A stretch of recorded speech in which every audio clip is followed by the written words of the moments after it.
আপনার মনে হয়েছে তাই আপনি শেয়ারটি চুজ করেছেন, আপনার মনে হয়েছে তাই আপনি শেয়ারটি কিনেছেন, আপনার মনে হয়েছে এই শেয়ারটার প্রাইস বাড়বে, আমি প্রফিট আর্ন করব, হিউজ প্রফিট হবে, তাই আপনি শেয়ারটি কিনেছেন। একটা কথা হলো বস, শেয়ার মার্কেটে আমার মনে হয়েছে বা আমার লাগছে কি শেয়ারটির দাম বাড়বে, এরকম কোনো ব্যাপার নেই, এরকম কোনো রাস্তা নেই। বিশ্বাস করুন, কি আপনার মনে হয়েছে, আপনার লাগছে কি আপনি বিশ্বাস করেন কি এটার দাম বাড়বে, শেয়ার মার্কেটে এরকম কোনো রাস্তা নেই, কোনো শর্টকাট রাস্তা নেই, এখানে শর্টকাট মেথড নেই। হ্যাঁ, হয়তো কোনো বার আপনার লাক কাজ করলো, আপনার লাকটা লেগে গেল, but my dear friend, proper পড়াশুনো, প্রপার নলেজ না থাকলে বারবার কিন্তু আপনার লাক কাজ করবে না। এটা কিন্তু তখন গ্যাম্বলিং বা জুয়ো হয়ে যাবে। আর গ্যাম্বলিং করে শেয়ার মার্কেট থেকে কখনো আপনি করোড়পতি হতে পারবেন না। রে গাইস, স্মিতা শ্যাডো সুমন সরকার চলে এলাম আরেকটা ভিডিও নিয়ে। তো এই ভিডিওতে আমরা জানার চেষ্টা করব শেয়ার মার্কেটে ইনভেস্ট বা ট্রেডিং করার আগে, বিনিয়োগ শুরু করার আগে কিভাবে এগোবো, কিভাবে ধীরে ধীরে প্রপার প্ল্যান করে প্রিপারেশন নিয়ে ধীরে ধীরে সঠিকভাবে এগোবো। সো প্রথম দিন থেকেই কিন্তু আপনার টাকা ইনভেস্ট করা যাবে না। তো শুরু করি কি করে, শুরুর দিনগুলোর কথা বলছি আমি, একদম প্রথম দিন যে আপনি চিন্তা করে নিয়েছেন, মাথায় নিয়ে নিয়েছেন কি আমি ইনভেস্ট করব। তো এরপর আপনার জার্নিটা ঠিক কিভাবে হবে আর কিভাবে আপনি প্রিপারেশন শুরু করবেন, প্রপার প্রিপারেশন। কিছু না শিখে শুরু করলে কিন্তু এটা গ্যাম্বলিং বা জুয়ো। উইদাউট প্রপার নলেজ কি এখানে করোড়পতি হবেন, ইম্পসিবল। সো আপনাকে কিন্তু পরিশ্রম করতে হবে। তো শুরু করবেন কি করে, শুরু করবেন পড়াশুনো দিয়ে। এখানে কিন্তু পড়াশোনাটা শুরু করবেন, প্রথম দিন থেকে পড়াশোনা করতে হবে। আপনি কিন্তু এখনো ইনভেস্ট করেননি, আমি এখনো বলছি না প্রথমেই আপনি ইনভেস্ট করবেন। তো আপনার জার্নি শুরু হচ্ছে প্রথমে পড়াশুনো দিয়ে। প্রথমে আপনি একটি ডায়েরি মেনটেন করতে পারেন বা কোনো কপি পেন নিয়ে বসে পড়ুন প্রথম দিন থেকে কি করবেন। তো প্রথমে আপনি যখন ইনভেস্ট করতে যাবেন, পরে যখন ইনভেস্ট শুরু করবেন, তখন কিছু ফিনান্সিয়াল টার্ম আপনি পাবেন, কিছু ওয়ার্ড পাবেন। সেই ওয়ার্ডগুলো প্রথম থেকেই আপনি ক্লিয়ার করে নিন যে এই ওয়ার্ডগুলো কি, মার্জিন অফ সেফটি কি, অ্যাকুইজিশন কি, ডেট কি।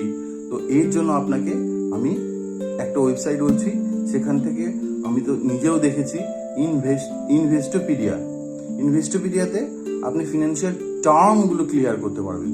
সো investopedia.com যাবেন, ওখানে গিয়ে ফিনান্সিয়াল টার্ম প্রথম দিন থেকেই খাতায় লিখে রাখুন ফিনান্সিয়াল টার্মগুলো, এবং একদম এক্সপ্লেনগুলো পাশে লিখে রাখুন। আর প্রপার ওয়েতে খাতা বা ডায়েরিটা মেনটেন করবেন। আর ফিনান্সিয়াল টার্মগুলো নিয়ে পড়াশোনা করতে শুরু করে দিন প্রথম দিন ফিনান্সিয়াল টার্ম শুরু করছেন। এরপর বিভিন্ন ইকোনমিক নিউজগুলো দেখতে থাকুন। সেগুলো দেখলে আপনি যে ইনভেস্টোপিডিয়াতে ফিনান্সিয়াল টার্মগুলো শিখলেন, যে ডেট কি, অ্যাকুইজিশন কি, মার্জিন অফ সেফটি কি, টার্ন ওভার কি, কোয়ার্টারলি টার্ন ওভার, সেগুলো কিন্তু এই নিউজগুলো দেখলে এখানে প্রপার ইউটিলাইজেশন হবে সেই ফিনান্সিয়াল টার্মগুলো। নিউজগুলো দেখতে শুরু করবেন। এই নিউজগুলো দেখার জন্য the economic Times and money control, এই দুটো অ্যাপ ইনস্টল করে নিন। এখানে আপনি বিভিন্ন নিউজগুলো দেখতে পাবেন, এখানে স্টকের প্রাইস সব কিছু এখানে দেখতে পাবেন। এখানে নেট প্রফিট দেখতে পাবেন, গ্রোথ দেখতে পাবেন, গ্লোবাল মার্কেট নিউজ দেখতে পাবেন।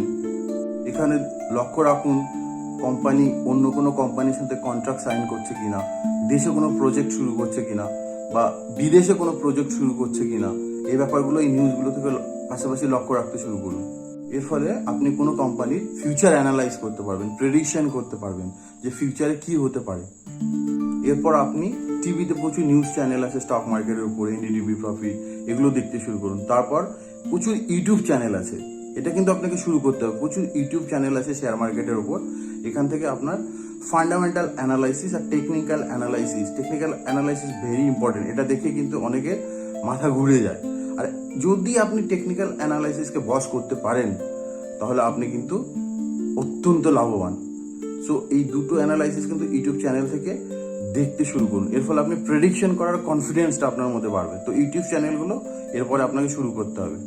এখান থেকে আপনি মার্জিন অফ সেফটি কতটা থাকতে হবে, ডেট রেশিও 1-এর নিচে বা 1-এর কম বা 0.50 কম থাকলে ভালো কিনা, এই জিনিসগুলো কিন্তু আপনি জানতে শুরু করুন। হান্টিং অ্যাটিটিউড কিন্তু শুরু করতে হবে, যে নিজেই করবো, আমি সব শিখবো, কিন্তু আমাকে এই জন্য প্রপার পড়াশোনার কিন্তু হার্ডওয়ার্কটা চালিয়ে যেতে হবে। এরপর আপনার কিছু বেসিক নলেজ তৈরি হবে। তারপর আপনি বই পড়া শুরু করুন, দেখবেন এরপর বই পড়তে আপনার আর অসুবিধা হচ্ছে না। এই জন্য শুরুতেই পড়বেন বিখ্যাত সেই বই, বেঞ্জামিন গ্রাহামের লেখা দ্য ইন্টেলিজেন্ট ইনভেস্টার, পিটার লিঞ্চের beating the street, learn to earn, one up on wall street.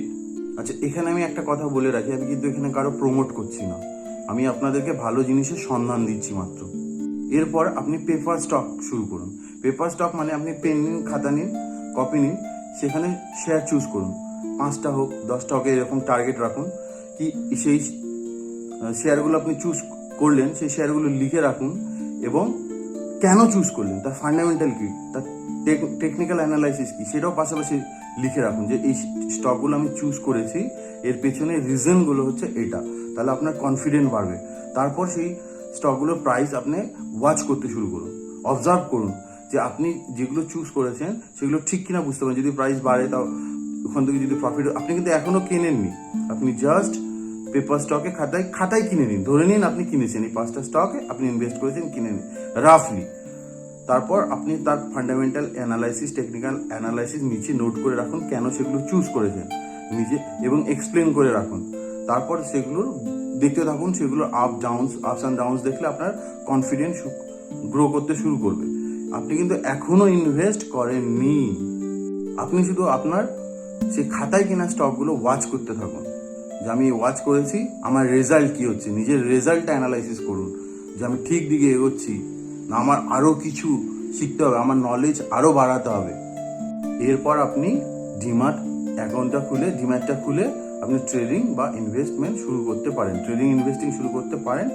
এবার আপনার উপর ডিপেন্ড করছে কি এই প্রিপারেশন জার্নিটা কতদিন, আপনি 3 মাসে হতে পারে, 6 মাসে, কিন্তু এরকম কখনো প্রেশার নেবেন না কি একদিনে আমি সব করে ফেলবো, 2 দিনে। আস্তে আস্তে ধীরে ধীরে এগুন, আর দেখুন যে কতদিন লাগছে, 2 মাস 3 মাস। তারপর আপনি ডিম্যাট অ্যাকাউন্টটি খুলে আপনি ইনভেস্টিং বা ট্রেডিংটা শুরু করুন। একবারে প্রচুর টাকা ইনভেস্ট করবেন না, অল্প অল্প কিছু ইনভেস্ট করতে হবে।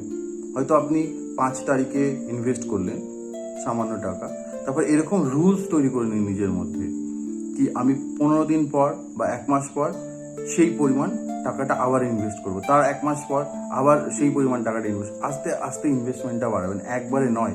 কারণ মানুষ থেকেই শেখে, আপনি এক্সপিরিয়েন্সটা গ্যাদার করতে করতে কিন্তু আপনার ওদিকে রিস্কটা কিন্তু আপনি বিয়ার করা শিখে যাবেন যে আমার রিস্কটা কি হচ্ছে। এদিকে অল্পতেই শুরু করলেন, আস্তে আস্তে ইনভেস্টমেন্টটা বাড়াচ্ছেন, আপনার কিন্তু এক্সপিরিয়েন্স অলরেডি অনেকটা কিন্তু হয়ে যাবে। এরপর কিন্তু আপনার পোর্টফোলিওটা তৈরি করে ফেলুন। পোর্টফোলিও ম্যানেজমেন্ট কিন্তু ভেরি ইম্পর্টেন্ট, আমি আগের ভিডিওতেও বলেছি। তো পোর্টফোলিওটা কি? পোর্টফোলিওটা হলো আপনার ইনভেস্টমেন্টের কালেকশন, আপনি কোথায় কি ইনভেস্ট করেছেন তার একটি রূপরেখা। এখানে কিন্তু একই জাতীয় ক্ষেত্রে বা একই জাতীয় ইন্ডাস্ট্রিতে আপনি বেশি ইনভেস্ট করবেন না। ধরুন আপনি রিয়েল এস্টেট বা গোল্ড বা স্টক বা আপনি এগ্রিকালচার সেক্টর বা আপনি ধরুন ইনফ্রাস্ট্রাকচার সেক্টর, এর রিয়েল এস্টেট সেক্টর, এগুলোতে একই ক্ষেত্রে একই সেক্টরে সব ইনভেস্টমেন্ট করবেন না। যদি সেই সেক্টরটাতে ক্র্যাশ করে বা ধস নামে, আপনার কিন্তু পুরো ইনভেস্টমেন্টটাই চলে যাবে। সেই জন্য আপনি রেশিওস করে বা ভাগ ভাগ করে ইনভেস্ট করতে থাকুন। রিয়েল এস্টেটে এত % করুন, আপনি এগ্রিকালচার সেক্টরে করুন, আপনি গোল্ডে করুন, স্টকে করুন, মিউচুয়াল ফান্ডে করুন, যাতে একটা সেক্টরে যদিও আমার লস হয়, অন্য সেক্টরে প্রফিট হলে আমার লসটা আমি মেক আপ করতে পারবো। সেই জন্য কিন্তু পোর্টফোলিও ম্যানেজমেন্টটা এর জন্য ভেরি ভেরি ইম্পর্টেন্ট। এখানে আপনার ইনভেস্টমেন্টগুলো mid cap, large cap, small cap এইভাবে ভাগ করে নিন। আমার ভিডিও বানানোর উদ্দেশ্য কিন্তু কাউকে শেয়ার মার্কেটে ইনভেস্ট করার, ইন্সপায়ার করা না। আমার ভিডিও বানানোর উদ্দেশ্য হলো যারা নতুন শেয়ার মার্কেটে ইনভেস্ট করতে ইচ্ছুক বা ধরে নিয়েছে ইনভেস্ট করব, তারা কি করে প্রিপারেশনে ইনভেস্ট করবে সেইটুকু জানানোর একটা খুবই ক্ষুদ্র একটা প্রচেষ্টা মাত্র। সো থ্যাংক ইউ, দেখা হচ্ছে পরের ভিডিওতে। ভিডিওটি ভালো লাগলে লাইক, শেয়ার, কমেন্ট করে দিও আর একটু সাবস্ক্রাইব করে দিও। সো নমস্কার।